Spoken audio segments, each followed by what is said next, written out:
one to give up this body according to his own free will. One who has attained the ultimate summit of yoga practice can live in the body as long as he likes, and as long as he is not completely perfect, leave the body to go anywhere within or outside the universe. Some yogis leave their body to go to higher planetary systems and enjoy material facilities. However, the intelligent yogis do not waste their time within this material world. They do not care for material facilities in the higher planetary systems, but they're interested in going directly to the spiritual sky, back home, back to Godhead. And where is this? Okay. The aim of this particular yoga system of asana, known as the sitting posture for liberation or muktasana, is to attain success in Kundalini chakra and gradually raise the life form to the Muladhara chakra. And then again, the same chakra that's mentioned in this verse is also mentioned here, Svadhisthana chakra. Then to the Manipura chakra, the Anahata chakra, the Vishuddha chakra, and finally the Agnya chakra. When the yogi reaches the Agnya chakra between the two eyebrows, he is able to penetrate the Brahma Randra, or the hole in the skull, and go to any planet he desires, up to the spiritual kingdom of Vaikuntha or Krishna Loka. The conclusion is that one has to come to the Brahma Bhuta stage for going back home, back to Godhead. However, those who are in Krishna consciousness or who are practicing Bhakti Yoga, Shravanam, Kirtanam, Vishnu Smaranam, Padasevanam, can return to Godhead without practicing the Muktasana process. The purpose of the Muktasana process is to come to the Brahma Bhuta stage. For without being on the Brahma Bhuta stage, one cannot be promoted to the spiritual sky. And the verse goes on. But this is the point that yes, this system is there, and this system can be practiced, but it's not practical to practice this kind of meditation and yoga and all these kinds of things in the present age of Kali Yuga, because one of the main requirements for one to actually practice this yoga system is they need to have a longer duration of life. But over here in Kali Yuga, even if someone lives for 100 years, we think that is like, wow, this person lived a long life. But in previous ages, people used to live thousands of years. For 1,000 years, 10,000 years, and Satyuga for 100,000 years they used to live. And by doing this, they're actually able to meditate and practice and perform all these different kind of yogic systems. But in this day and age of Kali, it's actually impossible to do so. Why? Because of this simple fact. Prayin alpaisha sabya kalavasvanyagejanaha manda sumanda matayo manda bhagyehu padrataha. And in this age of Kali, prayin alpaisha sabya, firstly, we're short-lived. How many people we know even lived 100 years? Does anyone know anyone that lived 100 years? Not like online, but like personally. Yeah, you know someone? Anyone else? Two devotees? No, three. I know someone. My great-grandmother lived for 125 years, I think, as far as I remember. A long life. Yeah, anyway. So,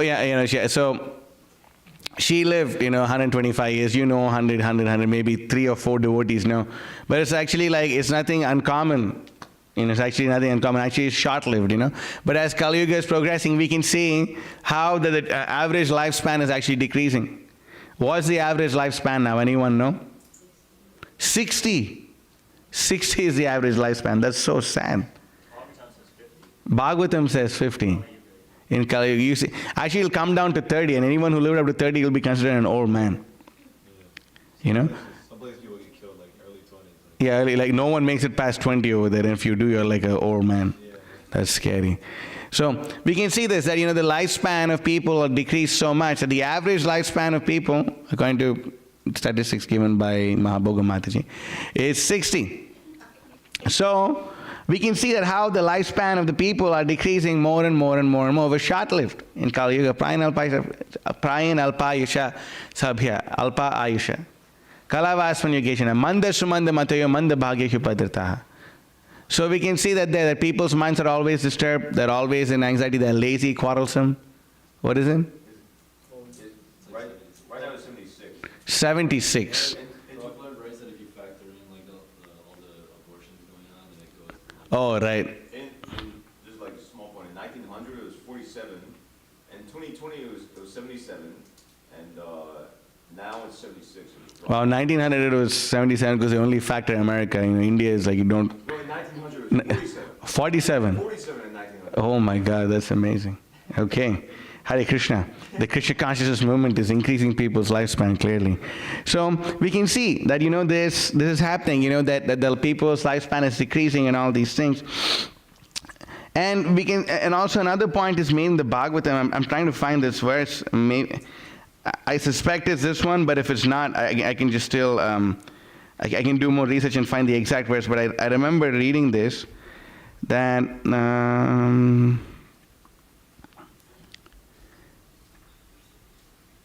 okay,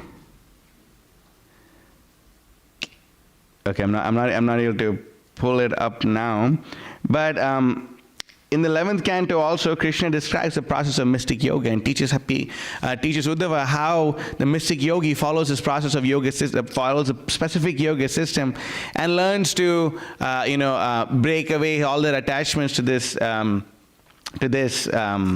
material world, and by following this austere Satkriya yoga system. And in that verse, Jiva Goswami actually comments that even in the people of Satyuga, although they were kind of aware that chanting the holy name of Krishna is actually the most sublime and easiest and the highest process to attain the highest thing, they still would not believe it, that just by moving our lips up and down, that we will be able to attain the highest goal. Right? If you were to just logically analyze and say, oh, what are they doing? Just sitting and then moving their lips up and down, up and down, up and down. Just by moving my lips up and down, will I be able to attain the highest process? Will we be able to attain the highest process by moving our lips up and down? Yes or no? Yes. Huh? You think yes? Huh? Obviously, by chanting Hare Krishna, you're moving your lips up and down, you'll be able to attain the highest goal. That's what Sri Chaitanya Mahaprabhu came to give us. He came to give us the wealth of the spiritual world. Golokera Premadhana, Harinama Sankirtana. He came to give us this. He came to give us this highest process. He came to give us the holy name of Krishna. Nam vina kichu nahi kawaro, choda bhuvana mage. That without the greatest wealth in all the 14 worlds is the holy name of Krishna. There is nothing greater than this. Enecha Shodhi Maya, Ashibaro Lagi, Harinama Mahamantra, Lao Tumi Magi. That energy Ashodhi Maya, that we are stuck we're sleeping on the lap of the witch known as Maya. We're all sleeping on the lap of the witch known as Maya. And Lord Chaitanya has come to give us his Aushodhi. What does Aushodhi mean? Aushodhi means medicine.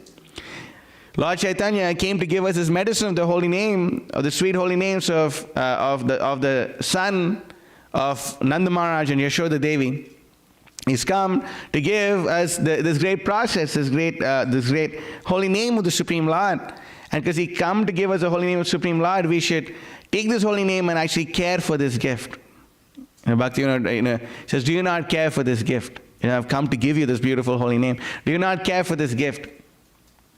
So we should take to this process of Krishna consciousness very, very seriously and understand. And even in the Bhagavad Gita, all these things are given. We can practice this yoga system and that yoga system and do this and do that. But ultimately, what does Krishna say? Who is the topmost yogi? Huh? What did you say? One who constantly remembers the Huh? What's the verse? That's right. Yoginam api sarvesham tadgatena antaratmanaha shraddhavan bhajate yomam samayukta tamomataha. We're initiated devotees, right? Initiated, but we still don't know the verses. Very good. So we see yoginam api sarvesham madgatena antaratmanaha. That the highest yogi, the greatest yogi, is a person who is constantly meditating upon Krishna. Yoginam api sarvesham madgatena antaratmanaha. And how does he do it? Shraddhavan bhajate yomam. That he does it with great faith, with great shraddha. He does it. We see this this is the last verse of the of the 6th chapter of the Bhagavad Gita, 647. And of all yogis, the one with great faith who always abides in me, thinks of me within himself, and renders transcendental loving service to me. He is the most intimately united with me in yoga and is the highest of all. That is my opinion. So Krishna's opinion we take very seriously, not the opinion of all these other fools and rascals. So we understand over here that this is actually the ultimate goal of yoga. When a yogi is pushing his life air from here, there, and everywhere in order to focus it on the proper, on proper, what's it called? discrimination, distinction. On the proper places with his intelligence, he is able to discriminate between matter and spirit and focus finally upon Krishna, who is within his heart. The same process can be achieved very easily by following the process of Bhakti Yoga, by following the process of Krishna consciousness. By following the process of Krishna consciousness, a person can not only attain, like Prabhupada is saying in this purport, the Brahma Bhuta stage, a person can actually attain something much more than the Brahma Bhuta stage. In order for a person to go back home, back to Godhead, they need to be on the Brahma Bhuta platform. And not just that, they need to act on the Brahma Bhuta platform. You know, this verse was that Mam Chayo Vyabhicharena Bhakti Yogena Sevate Sagunan Samatityaitan Brahma Bhuyaya Kalpate. That in order for one to be situated on the Brahma Bhuta platform, the difference between the impersonalists and the devotees is that the impersonalists are situated in Brahman, but what do the devotees do? We don't transcend Brahman, we get a higher realization. But there's a very specific thing Prabhupada writes in that purport. You know, Prabhupada writes that the impersonalists, they are absorbed, they're situated in Brahman. But the personalists, but the devotees of the Supreme Lord, they act in Brahman. They act on that platform. They're acting in a complete transcendental platform. And that is the difference between the impersonalists and the personalists, the Mayavadis and the devotees. Because the Mayavadis and the devotees, Brahmavadis and the devotees, you know, they're absorbed in Brahman, that's fine, but we need to act on the platform of Brahman. By acting on the platform of Brahman, we actually learn to separate ourselves from this material world. So Jiva Goswami writes in that purport that, you know, they don't believe, they didn't have faith that just by chanting some mantra, murmuring some mantra and moving your lips up and down, you can attain the highest thing. They don't believe, they don't have faith in that. And because they don't have faith in that, they take upon the Satkriya Yoga system. And they do it, and they separate their life airs, and they do all these things. And finally, maybe they'll attain Brahman realization. And if they're really fortunate, they may go to Vaikuntha. But the gift that we have of going to Goloka Vrindavan, where the Supreme Personality of Godhead resides with his eternal consorts, that is a very rare thing. In order for us to attain this thing, we need to learn how to actually chant the holy name of the Lord properly.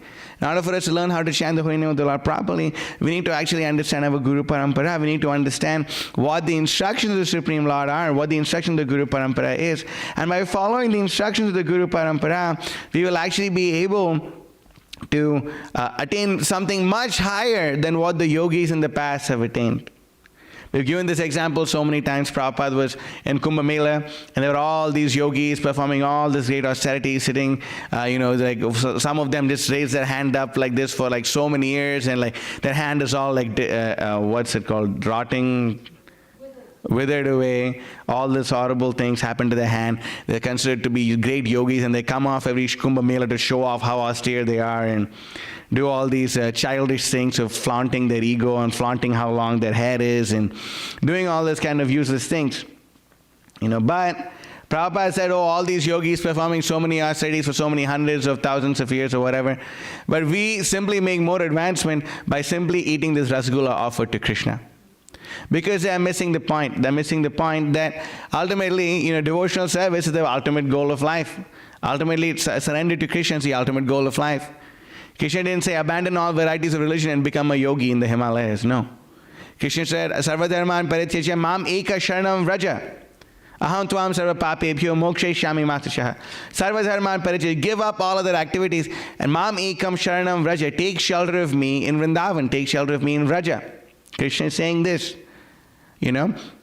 That by Krishna saying this, abandon all varieties of religion and surrender unto me, I will protect you from all sinful reactions, do not fear. But, another, one of our acharyas also translates it that, Sarvadharman parityaja, yes, give up all your activities. Mam eka sharanam vraja. We can see this, that the word vraja is actually there in this verse. Bhagavad Gita is 1866, right? This verse? 1866.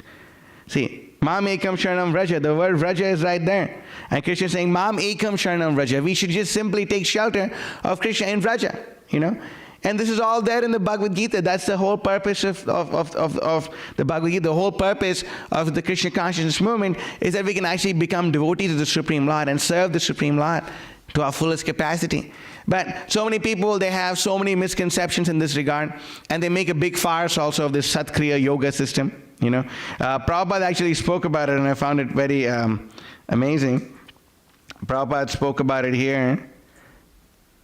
Where is it? Okay.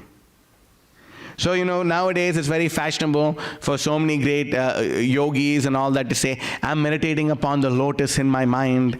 I'm doing this, I'm feeling the energy, my chakras are awakening. My chakras are all bunched up. They think that we have 7 chakras when we actually have 6. We see that over here. Okay, yeah, there you go. So this guest devotee, he's asking, okay, let me see if that is visible.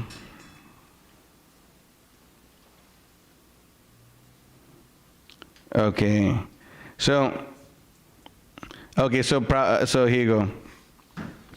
Prabhupada is saying here, so the devotee is asking, this might be a stupid question, but then Prabhupada cuts him off. He says, we are all stupids. Well, we are all stupid, so questions must be stupid.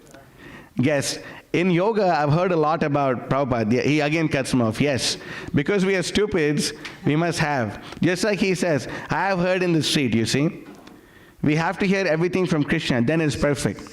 Then again, Prabhupada, well, sometimes I feel what they call chakras, like I feel very light over here, and I feel something swirling over here, and that I think they call the 1,000-petal lotus. Is this just my imagination, or are these things real? Prabhupada, yes, it is imagination. If you just open your skull, you will find no lotus. So it is all your imagination, that's all. These imaginations are prescribed for persons who are too much absorbed in the bodily concept of life. Here is a lotus, here is Manasarovara, and here is the ocean of bliss. Here is, you have to find out, just to make him concentrate. Just like a naughty boy, to make him stop nonsense doing. Please sit down, stop this all. So our proposition is, I am not this body. Even there is lotus, I don't care for it. Do you follow? I am not this body. Even there is lotus, what do I have to do with this lotus? My first proposition is, I am not this body. Gets devotee. But I think in air, in the Bhagavad Gita, somewhere it says that at death you are supposed to concentrate on the air at the top of the head, which again Prabhupada cuts him off. That concentration in the Bhagavad Gita, I do not know where it is. But in the yoga system, the concentration is to think of him, Vishnu, not of the lotus in the head. Yes? Then the conversation goes on. And Prabhupada also addresses this over here.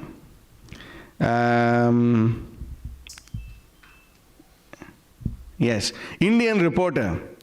How is it that they say that some of the mantras, they are chakras and all that? Prabhupada, huh? Indian Reporters, some of the mantras, no, we have nothing to do with chakra. These chakras are concerned who are in the bodily concept of life. The bhaktas, they do not accept I am this body. The Shata chakra is concerned with this body, not the soul. So yes, so these yoga processes are prescribed for them who are too much in bodily concept of life. Otherwise, those who are spiritually advanced, they do not have to practice this yoga. This simply name, if we follow. Actually, practically you see that all over the world, these boys, how they're advancing simply by chanting the Hare Krishna mantra. So this is a fact, it is not imagination. How they're advancing, how they're becoming now, Sarvopadi Vinirmuktam, to make zero, Madhya 19170. They made everything zero. They do not consider that Americans, yes, they do not consider that I am this body, I have to eat flesh, meat and wine, therefore my body will be maintained. They never think like that. This is mukti. Simply talking will not do practically. I practice yoga and immediately my throat becomes dry. Please give me a cigarette. Please give me a cigarette. There are so many I have seen. So they are not yogis, Prabhupada, no. You will find, if you analyze, you'll find so many. They smoke ganja. There are so many yogis I have seen, they smoke ganja. You have not seen ganja smoker yogis? So Prabhupada is, going hard on this thing, that this whole facade of the whole practicing the yoga system and doing all these things are all completely bogus. What substance is there? There is no substance. People cannot even control their minds for 1 minute. For 1 minute also they cannot control their minds. But those who are in the bona fide disciplic succession, they can actually understand that what we really need to do is to practice Krishna consciousness by chanting the Hare Krishna Mahamantra, by following the orders given by Srila Prabhupada and the previous acharyas. We will actually be able to understand. You know that in one of Madhvacharya's name, we also see, that we're part of the Brahma Madhva Gaudiya Vaishnava Sampradaya. He's a very important figure in our lineage. And he was very, very adamant, very, very focused and very strong about defeating Mayavad and all these kinds of things, And, I was reading the biography of Madhvacharya, and in this biography of Madhvacharya, it was actually stating that when Madhvacharya, he had a desire to go show his Mahabharata and Bhagavad Gita, to show his Mahabharata commentary to Veda Vyas. And in order for him to do so, he was climbing all the Himalayan mountains, and he had finally reached the place where Vyasadev's hermitage is, right? It's on the bank of Saraswati. It's called Badrikashram. That's what it's called? No. That's what, Badrikashram, right? So he finally reaches Badrikashram. Samya Prash, that's what I was saying. Samya Prash. Badrikashram is Kapila Dev, no? Badrikashram? Naranarayan is Badrikashram. Samya Prash is Vyasadev. Yeah. Right? You can confirm. You can. Badrikashram, yeah. Naranarayan is Badrikashram. Samya Prash. I think. That's the. Okay, anyway, he reaches the hermitage of Vyasadev. And when he reaches the hermitage of Vyasadev, there all the it's a completely it's not like in the snow and people are suffering there or something like that, but it's actually mentioned to be like a nice tropical place, and the Saraswati is flowing through there, and there's so many other sages who are meditating around there, and they see Madhvacharya appearing, and they're actually starting to discuss among themselves, who is this person? Some say this and some say that, but they finally understand that actually Madhvacharya is actually Vayu himself, and they actually call him Mukhya Prana. They call him, this must be Mukhya Prana himself, who's actually coming. And then their discussion comes to a proper conclusion, and they actually, reach the conclusion that Madhvacharya, being Vayu himself, is actually Mukhya Prana. Samya Prasha is in Badrikashram. Oh, it's in Badrikashram. So what's his hermitage called? It's Badrikashram. Badrikashram, okay. Badrikashram, some person, same thing. Okay, Badrikashram. So in Badrikashram, they finally come to the conclusion that actually Madhvacharya is Mukhya Prana. He is Vayu himself. That's why in the Madhva Sampradaya they say Hari Sarvotama, Vayu Jivotama. That Vayu is the topmost living entity. And we can see this, that Vayu, Madhvacharya, the Vayu himself is such an, who can survive without Vayu? Who can survive without the wind? Who can survive without the life air? And that is prana, that is the life, Mukhya Prana. He's actually giving life to all the living entities, Vayu, being empowered by Krishna. So we understand this, that, this is our parampara, that Madhvacharya is Mukhya Prana. Parampara Jano Bhalomate. That by serving our Guru Parampara, by serving in our line, by serving Mukhya Prana himself.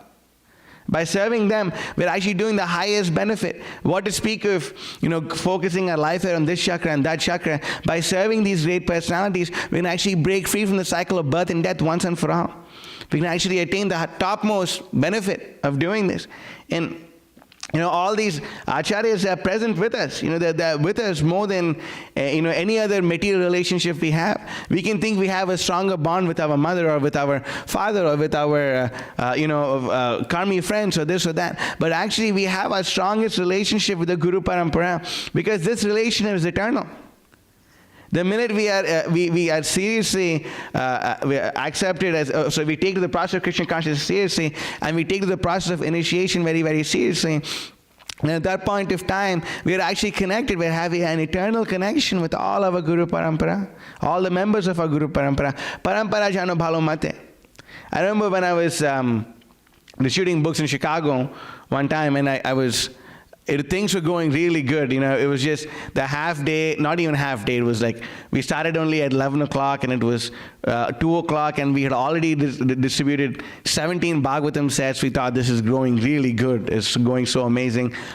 And then all of a sudden, for 3 hours, no one was taking books, and I thought, what's going to happen, Am I actually going to be able to distribute? I had a certain amount of Bhagavatams that I had to distribute. So I thought, am I actually going to do this? And I was taking prasadam, and I was talking to Vishnachita, and I was telling him, I don't know what happened, Goloka became Oxloka, and, the cows stopped giving milk, the cows stopped coming, and the oxes started coming, and nothing was going on.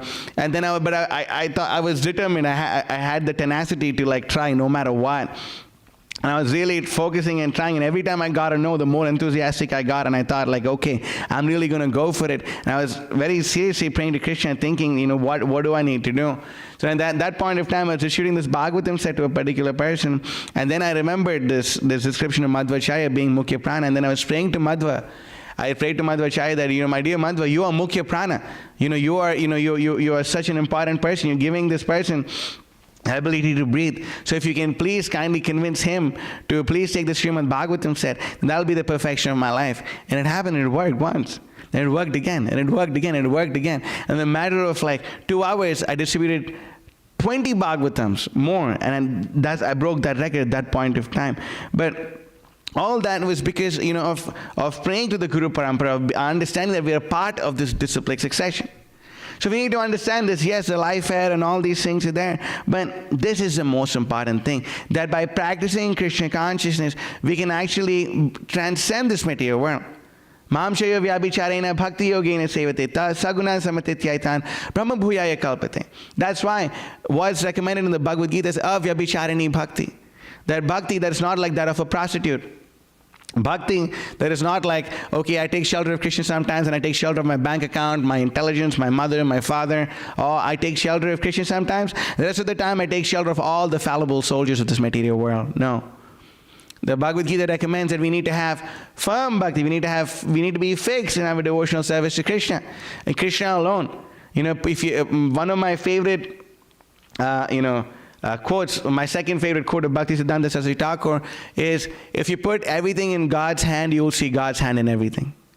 And Prabhupada also said this so many times, that we must have undeviated, do not deviate your mind for a moment from this instruction to distribute books. Not even for a moment should we deviate our mind from this instruction to distribute books. What does that mean? When Prabhupada is he's an Uttamadhikari, everything he says are actually verses from the Vedas. What can we think? Okay, do not deviate your mind for a moment from this instruction. What verse can we think of? Guru Mukha Padma Vakya Chiteti Koriye Ke Arna Kori Ho Maneyash. Ananya Chetata Satam, that constantly just focus on this. Do not focus on anything else. The mind of a yogi he focuses upon Krishna in an undeviated fashion.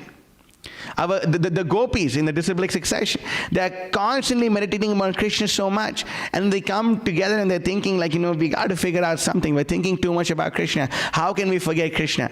And then they keep talking to each other about how to forget Krishna, and then they realize that forget this whole thing. We can never forget Krishna. That is the topmost yogi. The gopis are the topmost yogis, and we have to follow in their footsteps. That's why we need to learn to be proper Rupanugas. We need to learn to actually be strict followers of the Guru Parampara. Parampara Jano Bhalo Mate. We must be very, very serious about understanding the spiritual, understanding the disciplic succession. And by understanding the disciplic succession, we can actually do so many things which are much beyond what this flesh and bones and disgusting body can do. The minute we tap into the spiritual potency of the Supreme Lord, which is available, which is always available, that is what the Supreme Lord came to give us. The minute we turn our face towards Krishna and not towards the illusory energy, then at that point of time, we can actually rise above the three modes of material nature and be fixed in Krishna consciousness. By being fixed in Krishna consciousness, by fixed in simply being the humble servant of the spiritual master, then Krishna is so pleased and so satisfied that so many amazing things happen that we can't even imagine that these things are even possible. The Bhaktisiddhanta Saraswati says, Aham mama bhava sattve nama rasa habena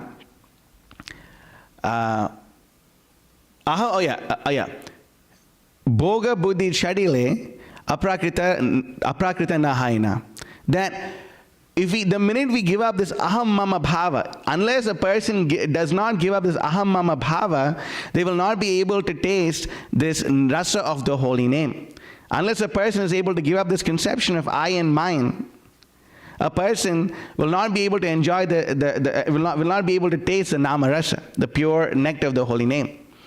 And unless a person, bhoga buddhi chadile, unless a person gives up the mentality of being an enjoyer, then he will not be able to taste the aprakrita rasa, or the pure loving mellows that a devotee experiences by serving the Supreme Personality of Godhead. So in order for us to do this, we need to keep aside all our selfish motivations. We need to keep aside all our mental hang-ups. We need to keep aside, this is bothering me. We need to keep aside our mind, get our mind out of the way, and just get fixed in serving the disciplic succession. And by being fixed in serving the disciplic succession, we can actually perform activities which are very, very pleasing unto the Supreme Personality, or very, very pleasing unto the spiritual master, very, very pleasing unto the disciplic succession. And by doing this, we'll actually be able to rise much above and beyond what's being mentioned in this purport.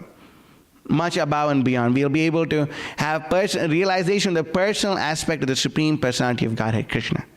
So I'll end the class here. Are we still doing the quotes? Have we gone through them? Yeah?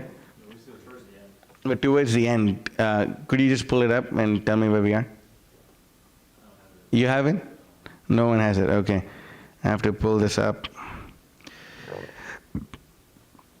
So we can see this over here. Prabhupada also is speaking about this so much. Okay. Sankirtan is our life and soul. Then, where are we?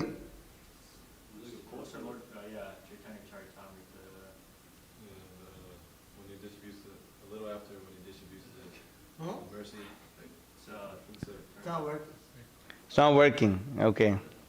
So? You can just read it. Yeah, I will. So where is it? No, it's definitely lower than that. Lower? What does that mean? It means further down. Okay. Our real business is to distribute books. Lower. Haven't been here for so long then. Here? Oh, lecture, like this. Yeah, okay. No, the lecture Srimad Bhagavatam. This is it? Oh, this one? Yeah. One below that. This one, okay. Prayena deva munayo swam vimukti kama mauna charanti vijanena parartha. How do you read this, Vishnu? Maunam charanti vijanena parartha nishtha. Nishtha, really? That's nishtha? Yeah. Naitan vihaya kripana vimukna eko vimuksha eko. Nanyat tvadasya sharanam brahmato nupasya. Yeah, this is like a level of diacritics that I have no conception of. It's not level of diacritics. What is this then? It's an error. It's an error. I was supposed to say, okay. Like, what the hell is this? Okay. My dear Lord Nrsingadev, I see that there are many saintly persons indeed, but they are interested only in their own deliverance. Not caring for the big cities and towns, they go to the Himalayas or the forest to meditate with the vows of silence, monovrata. They are not interested in delivering others. As for me, however, I do not wish to be liberated alone, leaving aside all these poor fools and rascals. I know that without Krishna consciousness, without taking shelter of your lotus feet, one cannot be happy. Therefore, I wish to bring them back to the shelter at your lotus feet. Purport. This is the conviction of a devotee perfectly convinced of this Krishna consciousness movement. The preachers who are preaching Krishna consciousness, they must be convinced that without accepting Krishna consciousness, nobody has any means of escaping the stringent laws of material nature. But unfortunately, the conditioned souls, although they are very, very much afflicted with the pressure of material nature, they have become callous. Every moment, every second, they're being controlled, and still they're thinking they can do anything and everything independently. So, in this way, they are suffering. But a learned saintly person, Prahlad Maharaj, he thinks, without delivering these fallen souls alone, I'm not prepared to go back home, back to Godhead. So, Srila Prabhupada's Transcendental Book Distribution Marathon ki jai, Srila Prabhupada ki jai. Vansha kalpatarubhyascha kripasindubhyevacha patitanam pavanebhyo vaishnavebhyo namo namaha. Dante